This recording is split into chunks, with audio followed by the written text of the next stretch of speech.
Self Deepak Verma from government college Nimbahera.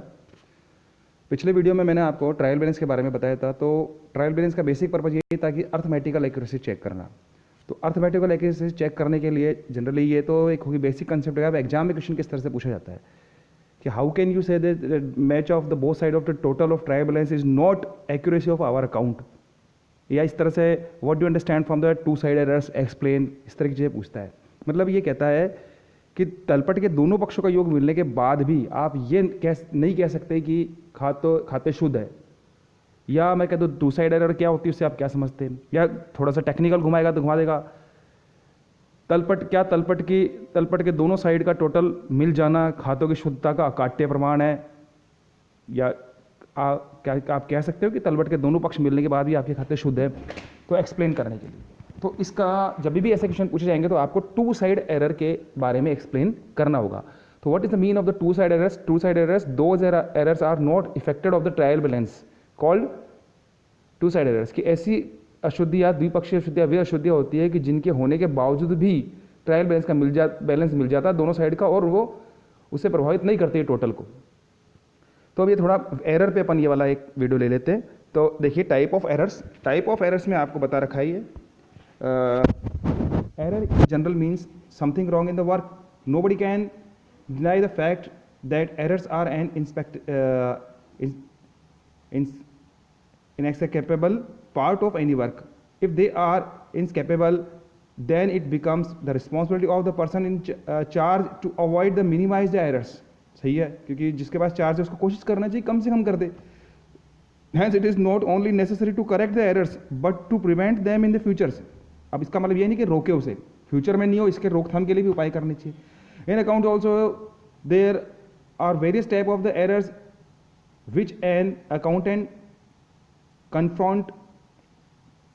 There are separate step of the rectify such kind of the errors. In this article we will look the various type of the errors. तो देखिए सबसे पहले आपको introducing to error से introduce कराते हैं। तो ये आपको दे रखा है introducing to error. So before we look at the kind of the errors in the accounting, we have to look the time when the accountants notice the error in the books of the accounts. The accountancy में detect error, accountancy में क्या चीज़ होती है? Before preparing the trial balance, before preparing trial balance के लिए आपने पता होगा अशुद्धि को सुधार एक 11th में। तो अशुद्धि को सुधार मतलब ट्रायल बैलेंस होने से पहले मालूम चल गया, वो सुधार लो। जैसे मान लो आपको ने कहा कि good sold to Ram but wrongly entered in purchase book, कि राम को माल बेचा था और गलती से परचेज बुक में कर दी, कोई बात नहीं, अभी मालूम चल गया ना आपको। ट्रायल बैलेंस नहीं बनाया, बनाने से पहले। ट्रायल बैलेंस बनाने के बाद का मतलब ये है कि जब ट्रायल बैलेंस हम सारे प्रयास करने के बाद भी कुछ ऐसी अशुद्धियाँ, ट्रायल बैलेंस का टोटल नहीं मिला और हमने सारे उसको चेक कर लिया फिर भी नहीं मिला, तो हम उसके बैलेंस को सस्पेंस में डाल देते हैं। तो सस्पेंस अकाउंट एक नेचर वाइज डेबिट क्रेडिट कुछ भी हो सकता है कि जिस साइड का टोटल का कम होगा वो डाल देंगे। तो उस पोजीशन में सस्पेंस अकाउंट बन जाता है। तो सस्पेंस अकाउंट के रिगार्डिंग एंट्री होती है। तो पहले वाली एक होती है after preparing the trial balance, ये बताई दी मैंने, सस्पेंस अकाउंट वाला मैटर होगा। तो इसमें होता है after preparing the trial balance but before the preparation of final account, कि ट्रायल बैलेंस बनाने के बाद लेकिन फाइनल अकाउंट बनाने से पहले। और एक होती है फाइनल अकाउंट प्रिपेयर करने के बाद में। तो जनरली इस तरह का एक होता है ये कंसेप्ट। अब देखिए अब ये क्या रखा है अपने को, फिलहाल अपने जो आज के टॉपिक उसी पे आते हैं, one side errors, two side errors. तो ट्रायल बैलेंस को इफेक्टेड करने वाले जो एरर होती है वो दो तरह की होती है। तो एक तो दे रखा है अपने को on the basis of effect, प्रभावित करने के आधार पे, कि जो ट्रायल बैलेंस को प्रभावित करेगी वो कौन सी होगी? वो होगी वन साइड एरर्स और टू साइड एरर्स। तो प्रभावित करने के आधार पे जो प्रभावित करती होती है वन साइड एरर, जो प्रभावित नहीं करती है वो होती है टू साइड एरर्स। तो देखिए one side errors, this kind of error is known as the one sides because it affect only the one account of the books of the accounts. जिसका इफेक्ट एक ही अकाउंट पर है, debit पे या credit पे, तो उसी को कम या ज्यादा करेगा। There are the various reason which arise such kinds of errors. Reason include the posting the wrong side, गलत साइड पोस्टिंग हो जाए, duplication of the same account, एक ही अकाउंट पे दो बार एंट्री कर दी जाए, और भी बहुत कुछ हो सकता है। जैसे मान लो किसी की बैलेंस कैरिड फॉरवर्ड करते समय या ब्रॉड फॉरवर्ड करते समय गलती हो जाए, या टोटल लगाते समय गलती हो जाए, या जब आप ट्रायल बैलेंस बना रहे तो उसके डेबिट की बजाय आपने क्रेडिट में लिख दिया, या 5000 की चीज़ आपने 500 रुपये से लिख दी। तो ऐसी बहुत सारी चीज़ें आपके पास यहाँ हो जाएगी। जैसे देखिए moreover wrong the casting in the day books that lead to the such kind of errors. These kind of errors easy to detect, the does not allow the trial balance to match. तो इसको क्योंकि जैसे हमारा trial balance match नहीं होगा तो हम ढूंढ लेंगे, लोकेट ढूंढ के इन्हें समाप्त कर देंगे। तो for example cash paid to Ram 15,000 debited Ram to 500, 1500 बजाय 5,500 रुपये से किया। करना था Ram account debit to cash 1500, 15 account 1500, लेकिन कर दिया हमने पोस्टिंग करते समय गलती से राम को 500 रुपये से कर दिया। कोई बात नहीं, राम का खाता 1,000 रुपये से कम बोल रहा है, मालूम चल जाएगा जब हम चेक करेंगे तो कि भाई 1,000 रुपये की कोई गड़बड़ हो रखी है, चेक करेंगे तो ऐसे बहुत सारे होते हैं, उस पर तो डिस्कस नहीं करेंगे। अब बात करते हैं टू साइड एरर्स, जो आज अपना मेन है। तो सच kind of the errors the example in the nature and may effect the trial balance. ये देखिए, ये देखा टू साइड एरर में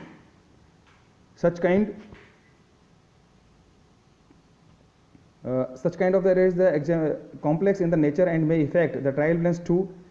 Undoubtedly, as the name suggested, is affect the two accounts of the same point of time. तो ये कह रहा है कि कुछ चीज़ें ऐसी होती है जो ट्रायल बैलेंस को इफेक्टेड नहीं करती है। उसका कारण क्या होता है? कॉम्प्लेक्स कर देती, जटिल कर देती है। कारण क्या होता है कि दोनों साइड पे इफेक्टेड है, डेबिट पर भी है, क्रेडिट पर भी है। यहाँ पे ट्रायल बैलेंस के टोटल को इफेक्ट करने का मतलब ये नहीं कि टोटल सही है, टोटल होना चाहिए था 1 लाख, वास्तव में आ गया दोनों साइड का 80,000, तो मतलब मैं ये कह रहा हूँ दोनों साइड का टोटल इक्वल होगा, ये वाली बात बोली जाएगी। ऐसा नहीं कि 1 लाख है तो 1 लाख ही रहेगा ना, दोनों साइड के टोटल बराबर। जैसे मैंने बताया था पिछले वीडियो में, एक तराजू है, आप इधर 10 रख दो, इधर 10 रख दो, दोनों बराबर है, 10 kg 10 kg। अगर इधर से आपने 3 kg हटा दिया, इधर से 3 kg हटा दिया, तो बात आपकी बराबर होगी, क्योंकि टोटल साथ साथ बराबर आ गया। तो वही चीज़ यहाँ पर होती है कि एक ये दोनों खातों को प्रभावित करती है, एक डेबिट को और एक क्रेडिट को। इसलिए sometimes is effect the accounts in such a manner that the total of the trial balance remain same. यही कारण है कि ट्रायल बैलेंस का दोनों साइड का टोटल बराबर रहता है। For example mister X account credited instead the mister Y account. X के अकाउंट को क्रेडिट करता था लेकिन वाई के अकाउंट को क्रेडिट कर दिया, and amount received from the Y. तो उससे क्या हुआ? कोई फर्क नहीं पड़ा, हमारा पैसा क्रेडिट में जाना चाहिए था, क्रेडिट में चले गया। तो ये चीज़ें यहाँ पर ध्यान रखने वाली बात है। इस तरह से आपको दे रखा है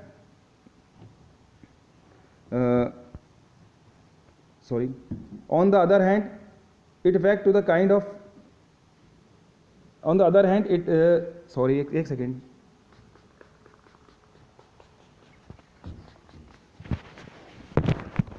एक मिनट, सॉरी, ये कह रहा है on the other hand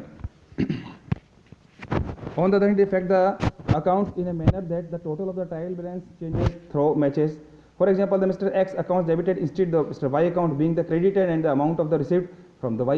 कोई फर्क नहीं पड़ेगा इससे, और भी बहुत साइड हो सकती है। तो अब ये एक देर का more than two side errors, ये ज़्यादा इंपॉर्टेंट नहीं है, और इसको सीधे सिंपल में कह दो कि मतलब एक तरह से प्रैक्टिकल लाइफ का पार्ट नहीं होता है लगभग। तो फिलहाल प्रैक्टिकल से मतलब अपने स्टूडेंट लेवल पे नहीं है। तो फिलहाल देखते हैं, अब देखिए ये जो जितने भी अपने पास दे रखी है अपने को टू साइड एरर्स, इनको हम समझ लेते हैं। तो वे अशुद्धियाँ जो कि ट्रायल बैलेंस को इफेक्टेड नहीं करती है, वो होती है टू साइड एरर्स, और यहीं से आपको आंसर देना है। तो ये अशुद्धियाँ है बनी रहती है, और इनके अशुद्धि का प्रकार इस तरह से। तो ये देखिए दे रखा है सबसे पहले को error of omissions. Error of omissions का मतलब आप भूल गए। सपोज करो good sold to Ram but not entered in the books. Ram को माल बेचा लेकिन बुक्स में एंटर नहीं हुआ, चाहे 5,000 का था चाहे 500 का था। सपोज करो good sold to Ram 5 lakh rupees, 5 lakh rupees आपको एंट्री करनी चाहिए थी जनरल के अंदर या सेल्स बुक में कहीं पर भी। तो आप एंट्री करते Ram account debit sales, entry करना ही भूल गए तो बात खत्म, ना डेबिट में राम हुआ ना क्रेडिट में सेल्स हुआ, तो आपका टोटल मिल जाएगा। देखिए क्या कह रहा है, omissions means the forgetting the post of the something in account. Also there are the instance where the accountants omitted to post some entries either completely और पार्शली। अधूरी भी हो सकती है या पूरी भी हो सकती है। अधूरी अगर होगी तो उसका मैटर अलग हुआ। For partial examples in the transaction may be the record in the subsidiary books omitted to the posted in the ledgers. क्या आपने सब्सिडरी बुक्स में तो कर दी लेकिन पोस्टेड में पोस्टिंग करते समय गलती रहेगी।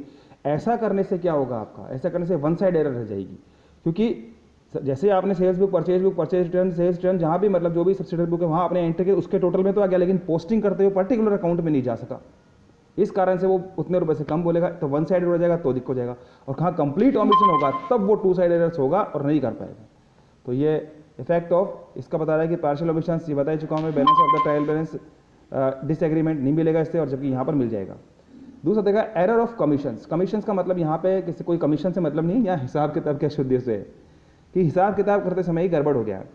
जैसे मान लो एक मैं एग्जांपल देता हूँ कि good sold to Ram 5,000 rupees but wrongly entered in the books 500 rupees.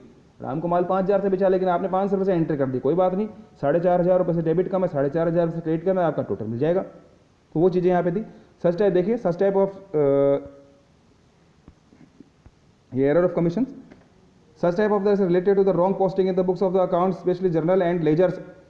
Here wrong posting denotes error of the posting and the casting entering of wrong amounts entering in the wrong subsidiary books. Here in such kind of the errors, the balance of the trial balance does not match until that doubtful effect of the take place. For example, the credit sales goods sold the 7,500 Mr. Rahul was debited in the Mr. Satish account. कोई बात नहीं, राम की सतीश में कर दी, क्या फर्क पड़ा? तो इस तरह की हिसाब किताब राम का था और उसमें चलेगा सतीश के में, या ये भी हो सकता है कि 7,500 जाए 750 रुपये से हो जाए, तो ये दोनों चीज़ें इसी से होगी। तो ये बता रहा आप सही एंट्री ये होनी चाहिए, गलती एंट्री ये कर दी। सही एंट्री में आपका डेबिट होना चाहिए था, ये देखिए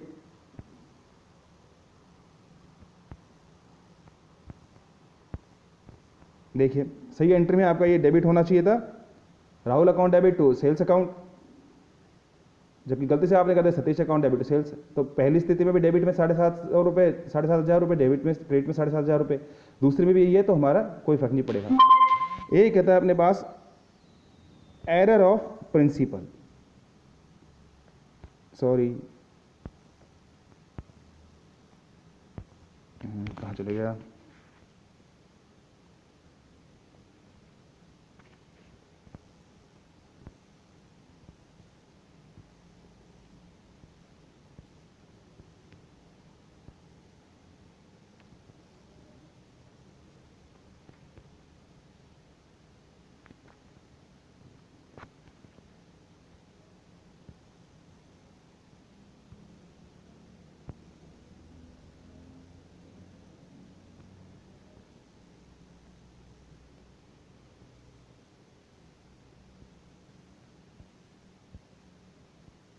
सॉरी ये थोड़ा सा मोबाइल डिस्टर्ब कर रहा है अभी, इसमें स्क्रीन सही नहीं चल रही। तो देखिए error of principle, error of principle की अकाउंटिंग के कुछ प्रिंसिपल होते हैं। जैसे मान लो अगर मैंने कह दिया a old machinery purchase 80,000 rupees and immediately spend 20,000 rupees repair on it, एक पुरानी मशीनरी 80,000 रुपये में खरीदी और तुरंत इसके ऊपर 20,000 रुपये रिपेयर पे खर्च कर दिए, तो ये कहता है कैपिटलाइज एक्सपेंडिचर्स को इसे प्रोसेस में लाने तक के लिए क्या, तो एंट्री क्या करोगे आप, एंट्री करनी चाहिए कि machinery account debit to cash या बैंक जो भी किया आपने 1 लाख रुपीज़, क्योंकि 80,000 प्लस 20,000 रुपीज़, जबकि आपने एंट्री कर दी क्या, machinery account debit to cash 80,000 rupees, 80,000 rupees and repair account debit to cash 80,000 rupees, 80,000 rupees. गलती की आपने, सिद्धांत तोड़ दिया, आपको करना था मशीनरी को 1 लाख से, लेकिन कोई बात नहीं, आपने मशीनरी को 80 से किया, लेकिन डेबिट आपने दूसरा काउंट कर दिया रिपेयर अकाउंट। ऐसे बहुत सारी चीज़ें होती है। जैसे मान लो फर्नीचर से परचेज फ्रॉम राम से फर्नीचर खरीदा, wrongly post entered in the purchase book, purchase book में सिर्फ वही जाता है जो गुड से होता है, क्योंकि आपने फर्नीचर खरीदा वो असेट से आपकी जानी चाहिए थी जर्नल के अंदर, एंट्री कर दी furniture account debit to Ram, जैसे आपने परचेज के अंदर डाला तो एंट्री उसका इफेक्ट ही हो गया purchase account debit to Ram, तो कोई बात नहीं, फर्नीचर की जगह आपका परचेज हो गया। तो ऐसे जब कब कोई आप प्रिंसिपल अगर आप तोड़ दो तो भी आपकी गलती बनती है। और सबसे डेंजरस एरर्स 2 होती है, एक होती है एरर ऑफ कंपनसेटरी एरर्स, जिसके बारे में बताऊंगा मैं भी, और एक होती है एरर ऑफ प्रिंसिपल। तो एरर ऑफ प्रिंसिपल होने के बाद भी उसे ढूंढ पाना लगभग बहुत ज़्यादा मुश्किल है, और कंपनसेटरी एरर्स में भी ऐसी स्थिति आती है। कंपनसेटरी एरर्स में ये होता है कि अगर वो उससे किसी थर्ड पार्टी को फायदा हो रहा है तो वो हमारे को आके नहीं बताएगी, लेकिन हाँ उससे अगर हमारे को गलती होने से हमारे का बेनिफिट हो गया तो वो आके आपको बता देगी कि भाई साहब इतने पैसे देने या देना, तो वो चीज़ उस पोजीशन में पकड़ में आती है, लेकिन ये तो पकड़ना बहुत ही मुश्किल होता है। तो देखिए पढ़ लेते एक बार। Nobody can deny the fact that the accounting principles are, अब इसको रीड ही करना समझा सकूँ मैं सिर्फ, और of great help to the accounts, but there are certain changes where the principles can lead to errors, such type of errors related to the incorrect usage of the accounting principles, सही है। There are the 2 main classification of the both income and the expenditures, revenue and capital, सही है। The accountant need to know the difference between the both of the items और and others। तो मैंने आपको बता दिया था ये रेवेन्यू कैपिटल वाला मैटर का एग्जांपल देके समझाया था कि कैपिटलाइज एक्सपेंडिचर है या रेवेन्यू एक्सपेंडिचर है, तो वो दोनों चीज़ें होती है। इनकम में भी ये होता है कि रेवेन्यू इनकम होती है, कैपिटल इनकम होती है, तो वो सारी चीज़ें आपको पता रहनी चाहिए। तो इसके बाद for example the sales of the assets में भी record in the through the sales book, sales day instead of the debited of the assets account, मैंने खरीदने वाला इसने बेचने का बता दिया, बात वही है। On the other hand the wages of the installation of the assets में भी debited to the wages account in the instead the debit of the assets account, वो मशीनरी खरीदने पे रिपेयर वाला था, इसने वेजेज वाला बता दिया, बात वही है। If as far as the agreement of the trial balance of the concern such errors do not affect the agreement of the trial balance, तो ये एक सॉल्व क्वेश्चन इसमें डायरेक्ट दे दिए यहाँ पे, तो उसके अपन ज़्यादा नहीं जाएंगे। एक और चौथी एरर होती है जिसमें नहीं दे रखी, वो मैं आपको बताता हूँ, वो होती कंपनसेटरी एरर, क्षतिपूर्ति अशुद्धि, कि एक अशुद्धि की गलती दूसरी अशुद्धि ने कर दी। मान लो मैंने एंट्री की Ram account debit, good sold to Ram entered in sales book but posted in Ram account by 500 rupees instead 5000 rupees. Ram को माल बेचा, सेल्स बुक में एंट्री की, सही है, सेल्स बुक में 5000 से की है, तो सेल्स बुक का मतलब सेल्स अकाउंट 5000 से हो गया, लेकिन राम के खाते में जब डेबिट किया तो हमने 500 रुपये कर दिया, तो इसका मतलब राम का खाता डेबिट बोल रहा है 500 रुपये से, ये वन साइड एरर है। अब इसकी क्षतिपूर्ति करते, goods purchase from Mohan 5000 rupees but posted in but wrongly posted in Mohan account 500 rupees. Mohan से माल खरीदा 5000 रुपये का, परचेज बुक में एंट्री कर दी, परचेज डेबिट हो गया 5000 रुपये से, लेकिन मोहन के खाते में 500 रुपये से एंट्री की। इसका मतलब मोहन का खाता क्रेडिट कितने से कम हो गया, 4500 से। उधर 4500 डेबिट कम, इधर 4500 क्रेडिट कम, इफेक्ट मिल गया आपका। तो ये चीज़ें यहाँ पर ध्यान रखने वाली बात होती है। तो थैंक यू वेरी मच।